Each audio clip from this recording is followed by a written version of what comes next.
Greetings, listeners, and welcome back to another episode of Science Changing Life. I'm your guest host, Lauren Fish, and today we'll be talking about everything from pandemic preparedness to drug discovery. Joining us is Sumit Chanda, an infectious disease expert and immunologist who played a pivotal role in uncovering new treatments at the start of the COVID-19 pandemic. We start off today hearing about why Sumit decided to pursue a career in science despite going against his parents' advice. So my parents were both scientists, so they immigrated from India. The one piece of advice they had for me is don't go into science. So You betrayed their trust. yes, I think, in a way it was a little bit rebellion, but, I started doing internships in labs, in college and then over the summer.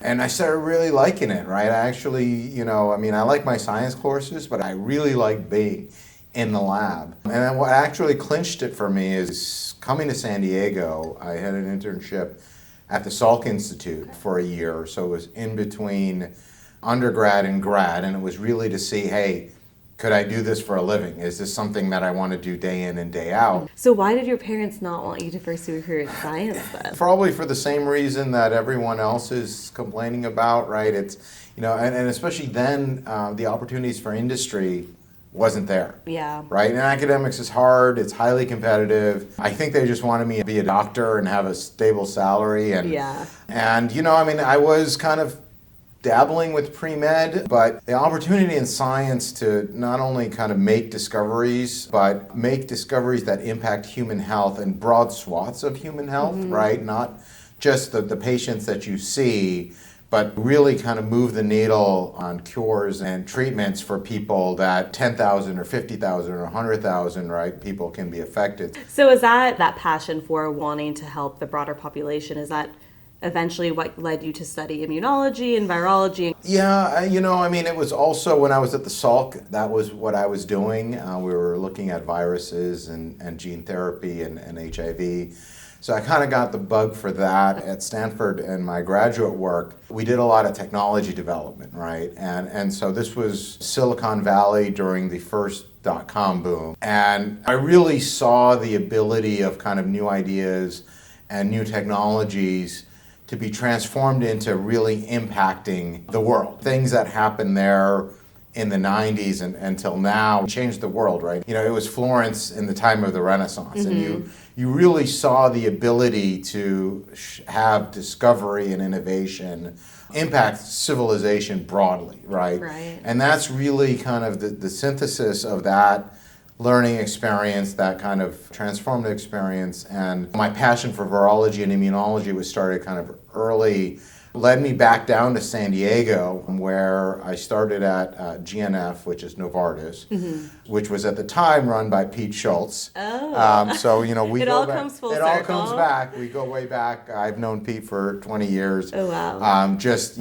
tremendous admiration for him as a leader and as a scientist. But that's really where we started. It was right after the human genome was sequenced, and Novartis wanted us to build technologies to be really able to mine the genome to come up with next generation of therapies, right? And so my passion was infectious disease. I was working on HIV and influenza and other things there, but we'd also partner to do metabolic diseases like diabetes or cancer or so on, because these technologies were relatively universal. And we still do that, right? We do have, our lab is really driven by technologies. I'm kind of, a technology geek, and anytime I see anything kind of shiny and new out there, I'm like, oh, we should do that, right? Bring that in. Yeah, bring it on. And, my postdocs I know they're all rolling their eyes, right?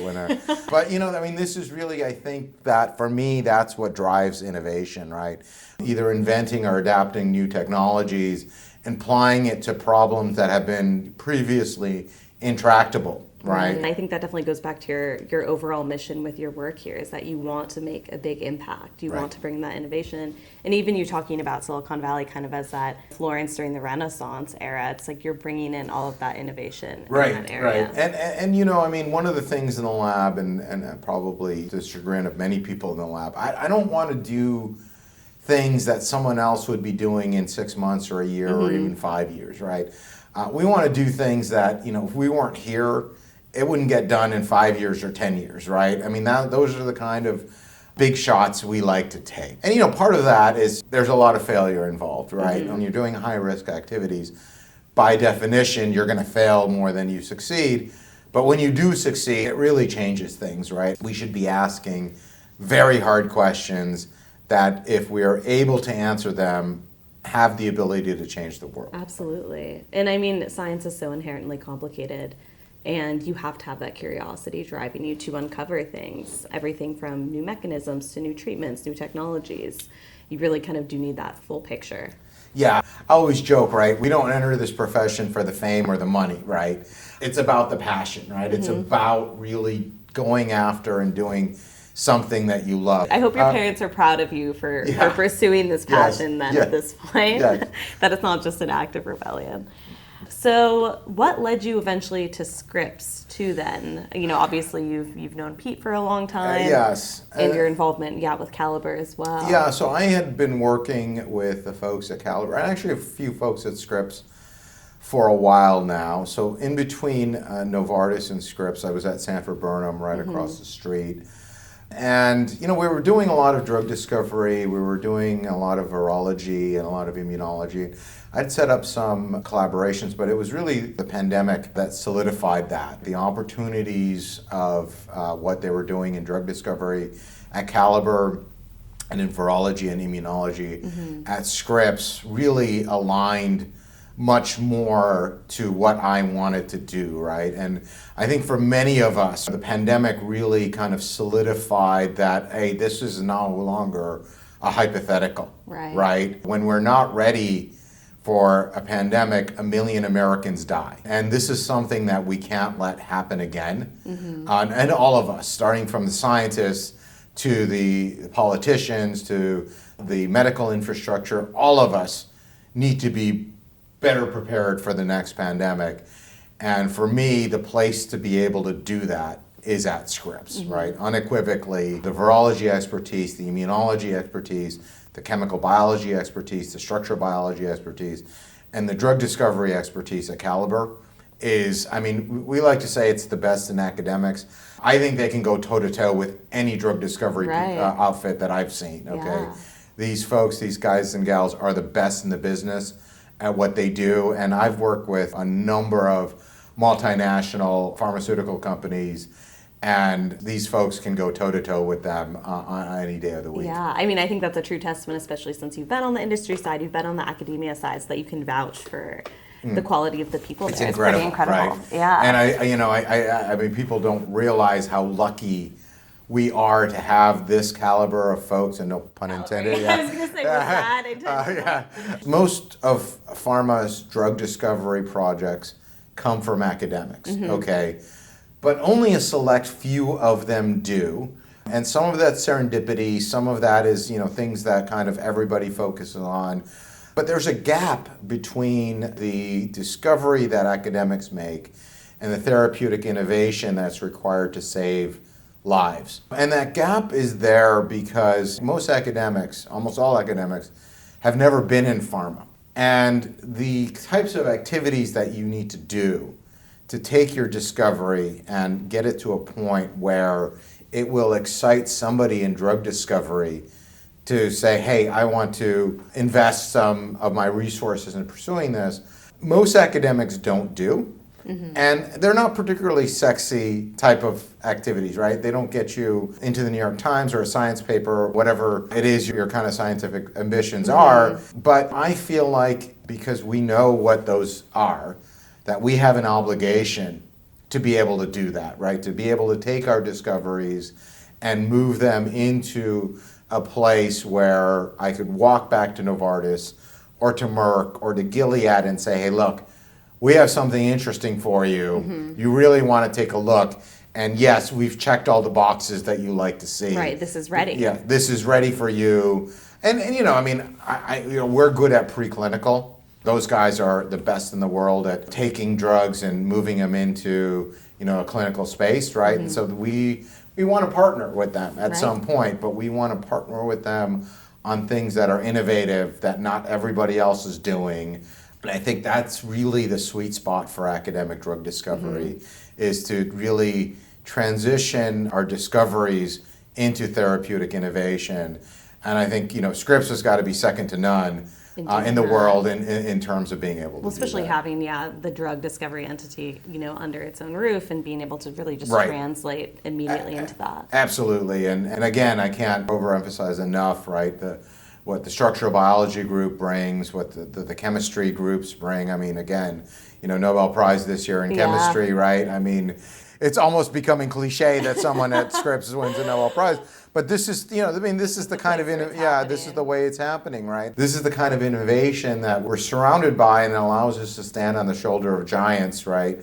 To really bring innovation to the therapeutic space. Yeah, and push the needle. Yes. And I think I've just heard time and time again through talking to various scientists at Scripps how collaborative it is here. And you're saying, all these different scientists coming together and working on these really difficult issues, and the necessity of that, just because to solve these huge scientific or medical problems, you require that multifacetedness. Right. And it's not just collaborative in the space of the virologists and immunologists collaborate and the chemical biology. Mm-hmm. I mean, there is it's everywhere. Yeah, it's everywhere, right? I mean, in most places that I see, right, there are just these silos. And that, yes, they will collaborate, but only if you're like 1 degree away from what I'm doing. But what I've found is, I've gone in, talked to folks, and they're like, oh yeah, this is great, let's do it. And they love just having these conversations, they have open conversations, asking questions. Exactly. Very kind of conversational right. way And that spurs. Exactly. And they're just extraordinarily open to just trying new things. And, I think that having this kind of environment where you can get the best people in the world at what they do, but also working with the other best people in the world, right? Because innovation really happens kind of at that transition zone to me. You can synthesize two things. My favorite metaphor is always the iPhone. Every piece of the iPhone existed. The MP3 player, cell phones, all of that existed before Steve Jobs said, hey, let's just condense let's just put this into one thing that you can stick in your pocket. But that synthesis changed the world, right? In a way that, you can go to any corner of the world now. I mean, I travel a lot. And everyone has a smartphone, right? I think that's the kind of synthesis that Scripps really fosters here, is that, bringing in different aspects of chemistry and biology to solve problems that were previously intractable. In the earliest days of the pandemic, Sumit played a significant role in tracking down existing medicines that could help treat COVID-19. He dives into how he and his immunology colleagues formed a COVID-19 dream team of sorts, and all of the hoops they jumped through during those first few months of 2020. Yeah, so early on, I had a postdoc in the lab. His name is Xin Ying. He now runs a lab back in China, but he was in the lab, and he had gone home for the winter break. And, he sends me a text and he said, look, pneumonia of unknown etiology coming out in Hubei province. We look to China usually for kind of flu, right? Flu spillovers. But usually when there's, when it's bacterial, people can diagnose it, right? And say, okay, it's bacterial. It's always concerning when there's something causing pneumonia that you don't know what it is, right? And then about a week later, I get a text that's 2 words, novel coronavirus. And I was like, come home, we have work to do. Absolutely. Right? And anybody who was paying attention, novel coronavirus, novel influenza virus, should have been the top of your pandemic bingo card for 20 years, right? And at that point, I think people were thinking, okay, well, it could turn out to be SARS, or MERS, where it just burned itself out. It wasn't as infectious. It wasn't as infectious. It didn't, But our stance was, look, at least the numbers in China suggest that there is going to be a high level of deaths and illnesses that are associated with this. So even if there's not a contagion, if there's not kind of an international pandemic, we need to start working on this as quickly as possible. Yeah, it's severe. And so, we got together, a friend of mine, colleague that I've been working with on virology, influenza guy. He's Adolfo Garcia Sostra. He actually resurrected the 1918 influenza virus. Oh, wow. And so we always kid with them, like, why would you do a thing like that? But I mean, there are great reasons to do it, right? We know a lot more about that virus now. So I was like, look, we should start working on this. And he's like, yeah, of course. The problem was, at the time, we couldn't get the virus out of China. And so what we needed to do is start working with a lab in China so we could start looking for drugs. And so a colleague of mine set up a collaboration with the University of Hong Kong, and this was with one of the investigators that identified the original SARS. And so they had a lot of experience in working with coronaviruses. And they had SARS-CoV-2 from patients in Hong Kong that they were working in with the lab. And I also called up my good friend Arnab Chatterjee at Caliber. They have this unbelievable collection of about 13,000 known drugs. So this is called the Reframe collection. It wasn't purpose-built for the pandemic, but it came in very good handy, use. right? And so our thinking was, look, this is an emerging endemic infection with pandemic potential. We don't have time. I mean, usually it takes 10 years to make a drug. We've accelerated things to 2. Which is insane. Which is insane, and which really shows that if we put our minds to it, we can probably move things more quickly. But, at the time, our best hope was really to find a drug that was already known to be safe in humans that we could administer as quickly as possible. Right. And so this is why we wanted to sift through these 13,000 drugs that Caliber had made. So all drugs that have been in humans, not just FDA approved. I think they spent something like $20 million of investment from Bill and Melinda Gates Foundation to build this. And so we said, okay, well, we want to screen these drugs, okay, and see if we can find something that has some activity. So the plan was Laura Riva, who's now at Caliber, but was working in my lab at the time, she was going to pack a suitcase and go to Hong Kong. Wow. And show them how to do this, right? And, this is what's called a BSL-3, Biosafety Level 3, so, it's the whole spacesuit thing. A lot of precautions. Yeah, she was trained on how to do that, so that's why we were sending her over. And then around, I think, early February was when the travel ban hit, right? So she could leave, but she couldn't come back. She could not come back. Yeah. And she's like, I don't want to go. And I'm like, I don't blame you. And so we improvised. So we mailed everything over. Of course, the package got lost, right? And everything's on dry ice, and the world was in such flux at that point. My lab manager at the time, Paul De Jesus, he was on the phone with the shipping company going, you got to put it here, we didn't even know if it was going to get there. Finally, we had a call from Hong Kong saying it showed up, and it was full of dry ice, so everything made it there. Best case scenario. Yeah, I know. It was, I think it went through like 2 places that it wasn't supposed to be. And then someone finally got it, and we were impressing upon them that, hey, this is for the pandemic, and da-da-da. This is critical. This is critical, and, I think somebody someplace said, all right, I'm gonna take this and make sure it gets to where it needs to go. And then what Laura would do, what they did on the Hong Kong side is they got a burner iPhone and stuck it in the BSL-3, because what goes into the BSL-3 doesn't come out unless it's basically autoclave. So basically they took an iPhone that they were going to leave in there forever because you couldn't bring it back out.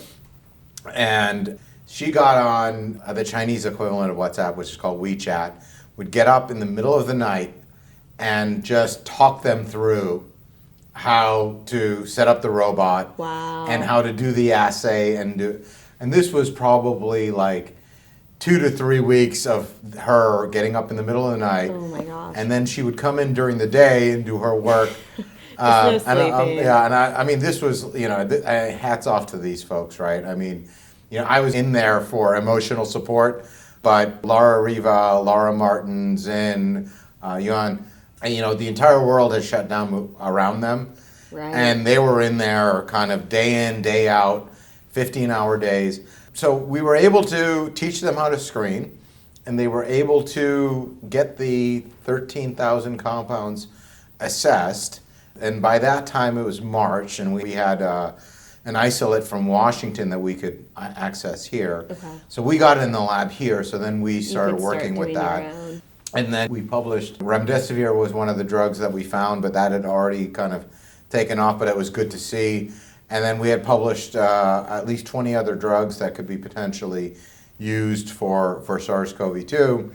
And then, we went on to show that in hamsters it works, and and so on. And then, we try to move into clinical trials. Fortunately for the world, unfortunately for us, these drugs like remdesivir and Paxlovid were then coming in and getting approved. So kind of the need for these drugs kind of were dropping, right? And so we started pivoting to trying to understand the virus better. And so really on the tail end of the pandemic, we kept doing some drug discovery with Caliber, but we pivoted to trying to understand the virus, the immunological response to the virus, and what can we do to not only understand this virus better, but kind of the next coronavirus. Yeah, whatever comes next. Right. Absolutely. Yeah.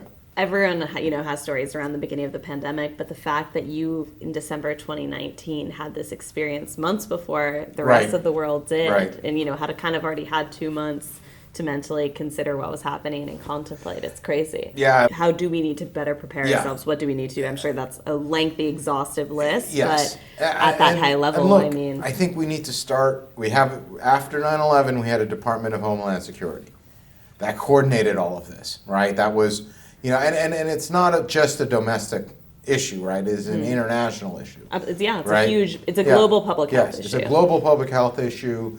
We still need to coordinate with the other countries, especially the countries that see the higher proportion of zoonotic transmission, to get early warning signs, to stockpile, but also to have the infrastructure to respond, right? Immediately, right? We didn't have a unified plan. It was, the states can do whatever they want. Well, a virus doesn't know what a state boundary looks like, right? No. It's the most insane policy. It is ridiculous. Yeah. I would say that time and time again if that was all going on. And I think that when we say that we're on war footing, we need to go on war footing. Our infrastructure was pressure tested to the point of near collapse. And I think that because, we shouldn't take the fact that it didn't happen as an indication that it's not going to happen, but that we have to, reinforce our institutions, our infrastructure. Our medical system is so fractured and balkanized, right?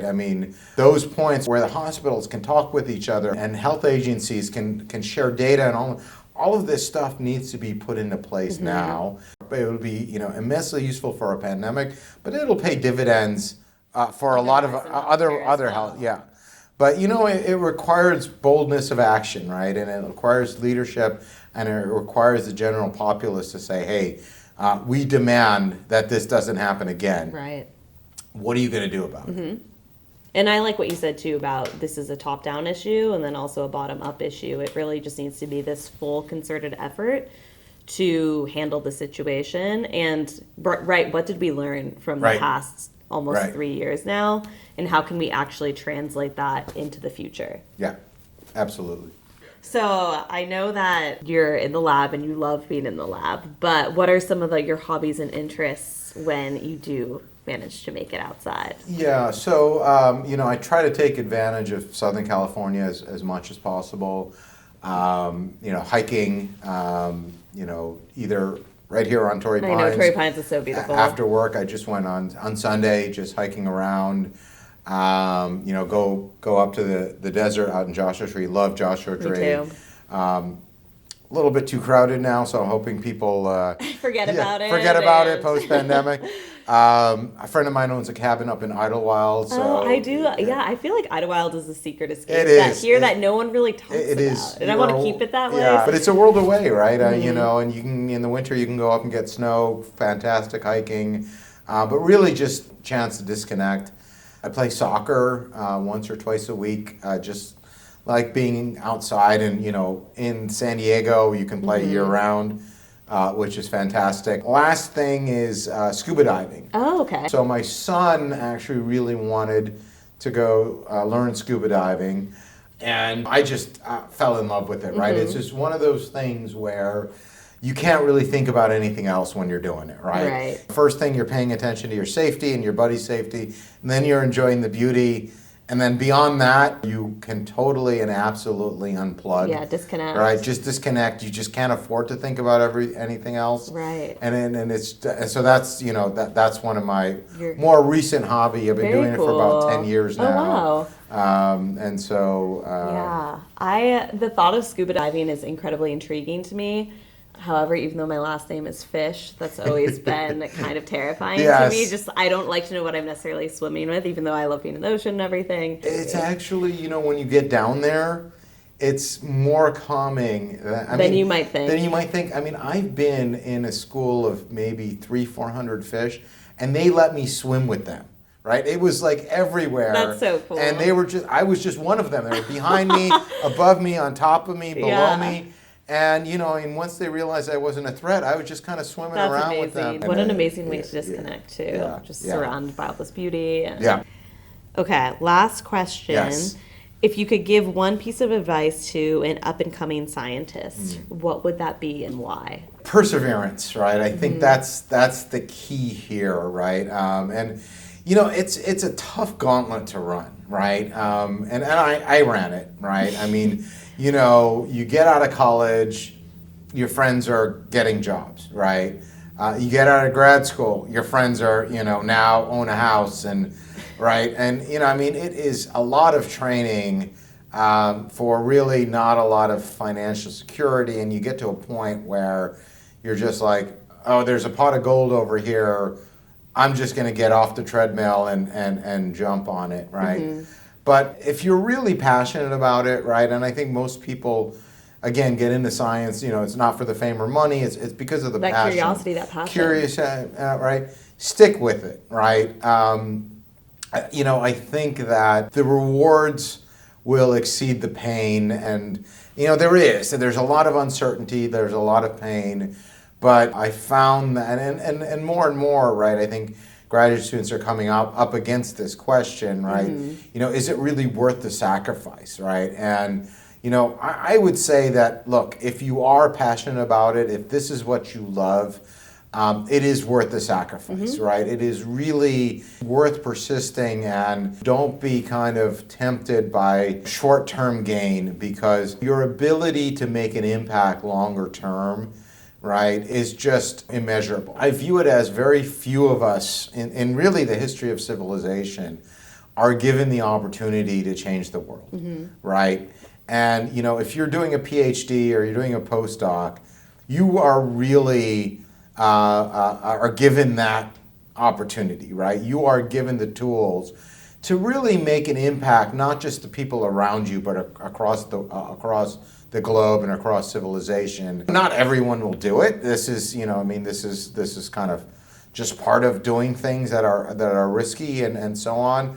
And so, you can get your reward in kind of doing the daily science, the daily discovery.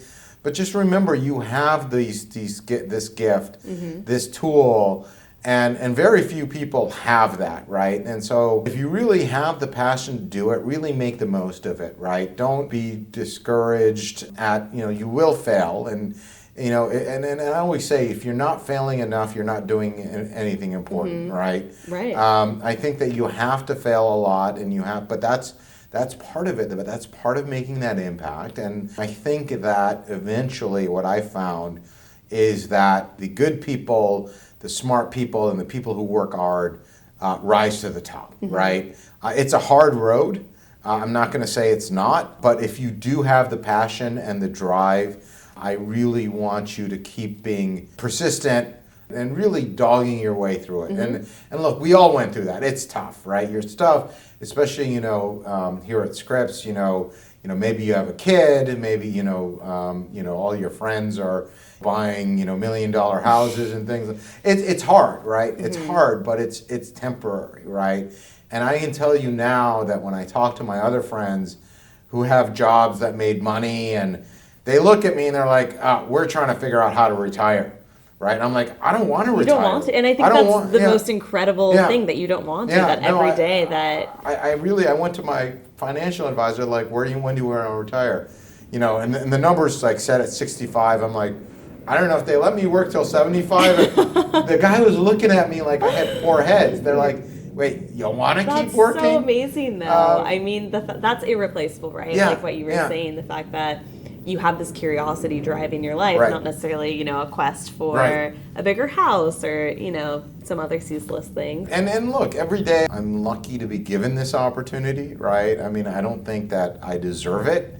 There are 100 people like me that are as smart as me and work as hard as me, but I feel like I've been really fortunate, right, to be given the opportunity that I have been given, right? I mean, I'm literally a first generation American. My parents came here with very little money, and I think this is one of those only in America stories, right? That within one generation, I have the opportunities that I've been given, right? Yeah, and to change the world. And to have that, and I feel like, look, yeah, I feel like I have a debt to society, but I know it's not a debt if you love doing it.